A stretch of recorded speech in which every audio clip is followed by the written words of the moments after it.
नमस्कार साथियों, मैं रजनीकांत, आपके अपने YouTube channel study with Rajni में एक बार फिर स्वागत है। इस सीरीज में हम लोग प्रतिदिन 20 ऐसे प्रश्न को देखते हैं जो करंट अफेयर से रिलेटेड है, जिसे एग्ज़ाम में आने की संभावनाएं अधिक हैं, जो सभी कॉम्पिटिटिव एग्ज़ाम के लिए महत्वपूर्ण है।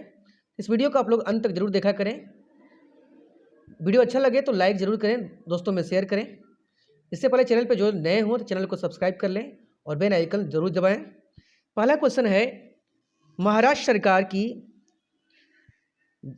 की सरकार 2024 तक किस देश के से छत्रपति शिवाजी महाराज की तलवार वापस लाने की योजना बनाई है? यह बनाई है इंग्लैंड की। अब देखिए, एक क्वेश्चन क्यों पूछा जा सकता है, क्योंकि 2024 में छत्रपति शिवाजी की राज्याभिषेक के 350 वर्ष पूरे हो जाएंगे। उसी के उपलक्ष्य में यह मंगाने की बात की गई है, क्योंकि उस समय 1875-76 के आसपास प्रिंस ऑफ वेल्स जो आए थे, एडवर्ड, उनको यह भेंट स्वरूप दिया गया था, तो ये ब्रिटेन में चला गया है। अगला प्रश्न है, निम्न में से किस महापुरुष की तलवार का नाम जगदम्बा है? तो ये पृथ्वीराज यहाँ पे जो है छत्रपति शिवाजी के तलवार का नाम जगदम्बा है, और यही जगदम्बा और भवानी दो तलवार हैं। तो जगदम्बा जो तलवार है उसे इंग्लैंड में रखा गया, ब्रिटेन में रखा गया है अभी। उसे लाने का प्रयास 2024 तक महाराष्ट्र सरकार करेगी। ये रॉयल कलेक्शन ट्रस्ट का हिस्सा के रूप में भी जेम्स पैलेस में रखा गया है। तीसरा प्रश्न है, छत्रपति शिवाजी महाराज का राज्याभिषेक कहाँ हुआ था? तो छत्रपति शिवाजी महाराज का राज्याभिषेक रायगढ़ किला में हुआ था, और इनका राज्याभिषेक 1674 में हुआ था, 6 जून को। जबकि शिवाजी का जन्म जो है सिवनेर के किला में 19 फरवरी 1630 को हुआ था। चौथा प्रश्न है, निम्न में से किसके मंत्रिपरिषद को अष्टप्रधान के नाम से जाना जाता है?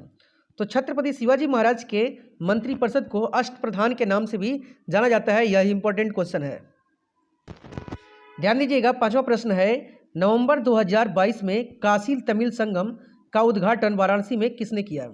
तो यह प्रधानमंत्री नरेंद्र मोदी ने किया। काशी तमिल संगम जो है 19 नवंबर 2022 को हुई थी वाराणसी में। तो क्वेश्चन भी पूछा जा सकता है कि काशी तमिल संगम कहाँ हुआ था? तो वाराणसी में हुआ था। इसका जो मुख्य उद्देश्य क्या है? इसका मुख्य उद्देश्य है काशी तमिल की जो साझा विरासत है उसको साझा करना। और ध्यान दीजिएगा, यहाँ पे यह जो है भारत सरकार शिक्षा मंत्रालय द्वारा आयोजित की गई थी। नेक्स्ट है, काशी कलाम्बगम की रचना किसने की है? इसकी रचना जो है संत कुमार गुरुपारा ने की है। इसका भी जो है ये चर्चा में इसलिए है क्योंकि इसका विमोचन जो है ये व्याकरण का संग्रह है, इसका विमोचन उस समय हुआ था। सातवां प्रश्न है, नवंबर 2022 में बांग्ला महोत्सव का आयोजन कहाँ किया गया था? तो बांग्ला महोत्सव का आयोजन मेघालय में हुआ था। इसे 100 ड्रम फेस्टिवल भी कहा जाता है। 100 ड्रम फेस्टिवल के रूप में भी इसे मनाया जाता है, और गारो समुदाय द्वारा यह मनाया जाता है। गारो समुदाय द्वारा यह मनाया जाता है।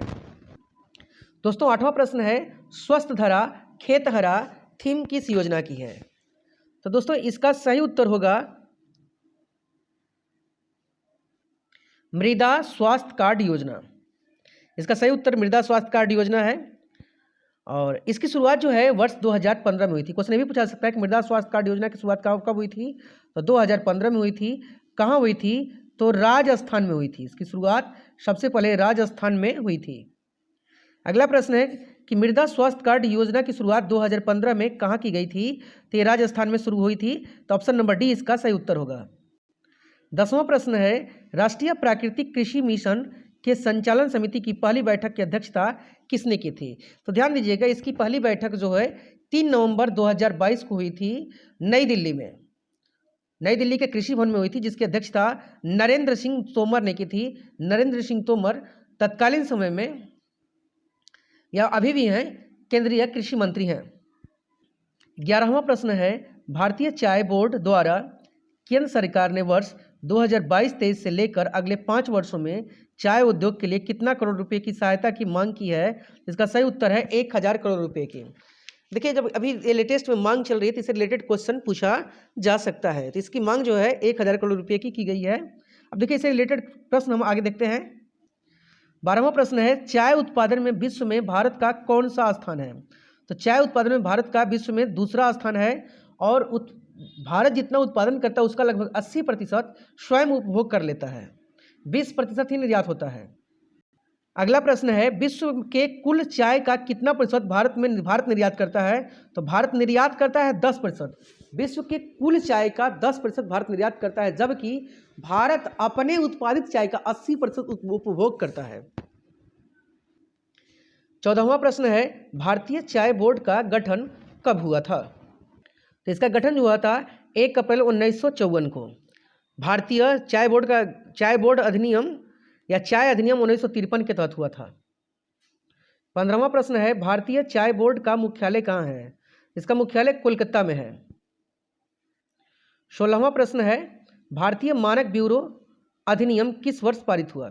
ध्यान दीजिएगा, ये ई कॉमर्स जो है इस समय चर्चा में है। ई कॉमर्स में भारत का 8वां स्थान है। ई कॉमर्स में भारत का सबसे बड़ा बाजार के रूप में 8वां स्थान है। तो इससे रिलेटेड जो है मानक ब्यूरो इसे देता है। तो इसके लिए इसका क्वेश्चन पूछा जा सकता है कि मानक ब्यूरो की स्थापना कब हुई थी, किस समय हुई थी? तो वर्ष 2016 में हुई थी।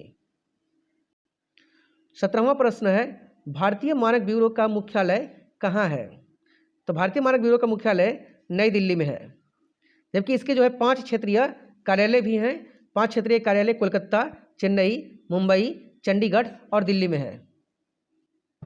18वां प्रश्न है, भारतीय प्रतिभूति एवं विनिमय बोर्ड अर्थात सेबी अधिनियम कब पारित हुआ था? तो ध्यान दीजिएगा, सेबी अधिनियम 1992 में पारित हुआ था, 12 अप्रैल 1992 को। सेबी जो है बाजार नियामक, पूंजी बाजार के नियामक के रूप में कार्य करती है। अगला प्रश्न है, भारतीय प्रतिभूति एवं विनिमय बोर्ड अर्थात सेबी का मुख्यालय कहाँ है? तो सेबी का मुख्यालय मुंबई है। इसका संबंध लेन देन रुपया से है और यहाँ भारत की जो आर्थिक राजधानी है वह भी मुंबई है। 20वां और अंतिम प्रश्न है आज का, देश की में प्रथम हरित नगरपालिका बॉन्ड जारी किसने किया? तो देश में जो है पहला हरित नगरपालिका बॉन्ड जो जारी करने वाला है वह है गाजियाबाद नगर निगम। और यह इसलिए क्वेश्चन पूछा जा सकता है क्योंकि 2022-23 में बजट में निर्मला सीतारमण ने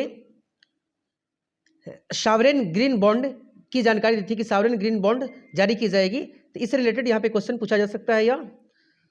तो दोस्तों इसी तरह से अगर वीडियो अच्छा लगता हो तो इसको देखने के लिए दोस्तों में शेयर जरूर करें और इसको लाइक करें।